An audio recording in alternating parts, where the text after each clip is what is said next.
반가. 안녕하세요. 박용덕입니다.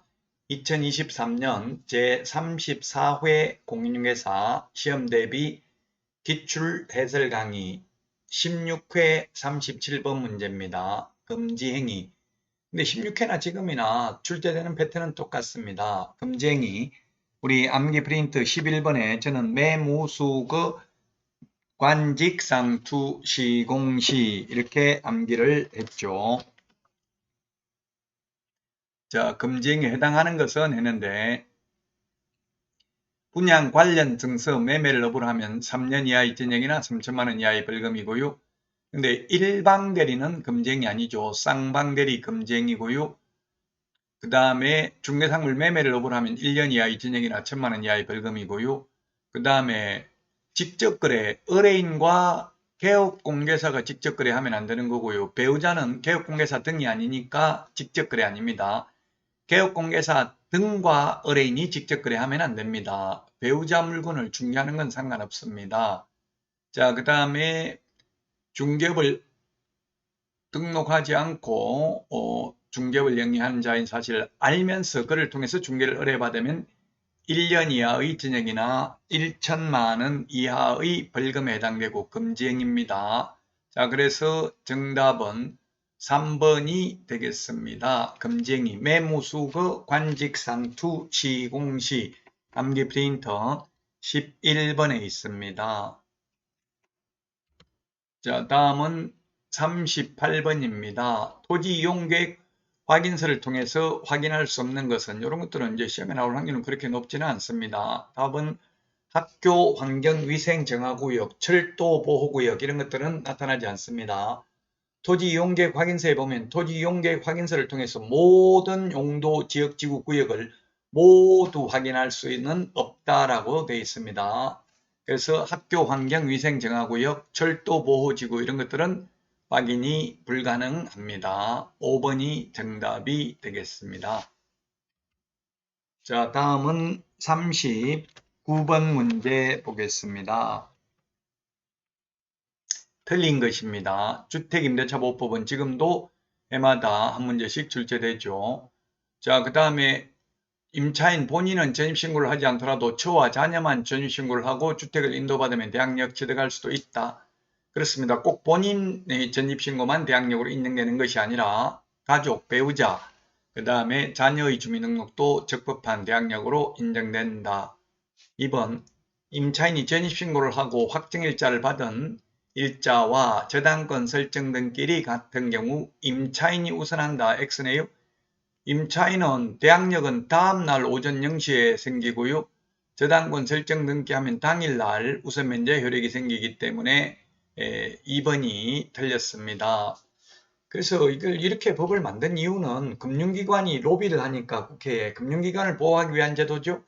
전입신고한 당일날 효력이 발생해버리면 은행에 대출을 먼저 해주는데 전입신고해버리면 은행이 배당을 다 못 받을 수도 있겠죠. 경매 넘어가면. 그래서 이 금융기관을 보호하기 위해서 이런 제도를 만들고 나니까 최근에는 뭐 역전세, 깡통전세가 되다 보니까 전세 사기 이런 부분이 많이 생기긴 하고 있습니다. 이사하는 날 은행 융자를 받아버리면 은행이 먼저 배당을 받아갑니다. 2번이 그래서 틀렸고요. 임차인이 우선하는 게 아니라 저당권이 우선하고요. 3번 배당 요건을 갖추고 확정일자를 받은 임차인이라도 경매 절차에서 배당 요구의 종기까지 배당 요구를 하여야 배당받을 수 있습니다.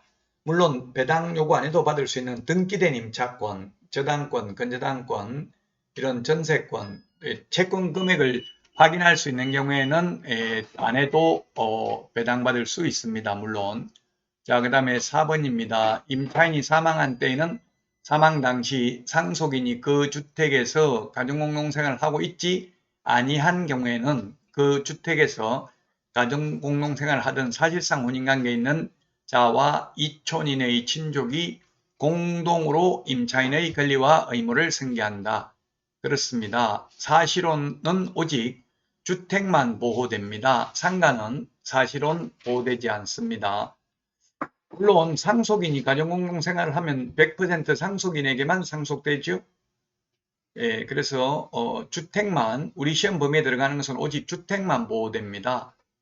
5번 주택임대차보호법상 차임 등의 정액 청구 제한 규정은 임대차 계약이 종료된 후 재계약하는 경우에는 적용되지 않는다. 그렇습니다. 다시 계약하는 경우는 적용되지 않고 물론 계약 갱신 요구에 의해서 2년 더 연장되는 경우에는 5%밖에 정액이 안 됩니다. 그래서 2번이 정답이 되겠습니다. 자, 이제 마지막 40번 문제 보도록 하겠습니다.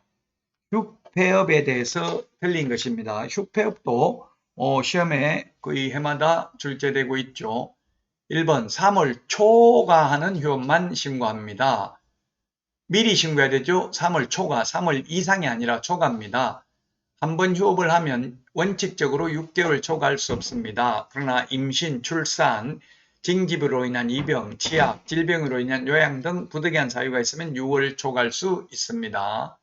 자, 그 다음에 3번에 휴업 신고한 후 재개업을 하고자 하는 경우에는 등록관청에 신고해야 된다.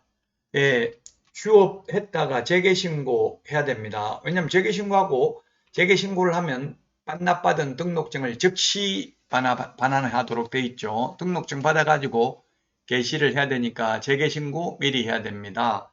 물론 휴업신고를 하지 않고 2개월 휴업했다면 재개신고도 안 해도 되겠죠.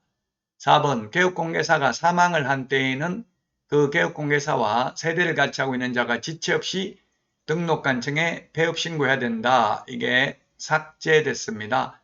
폐업신고 안 해도 됩니다. 등록증 반납도 안 해도 됩니다. 사망하면 등록을 취소하여야 합니다.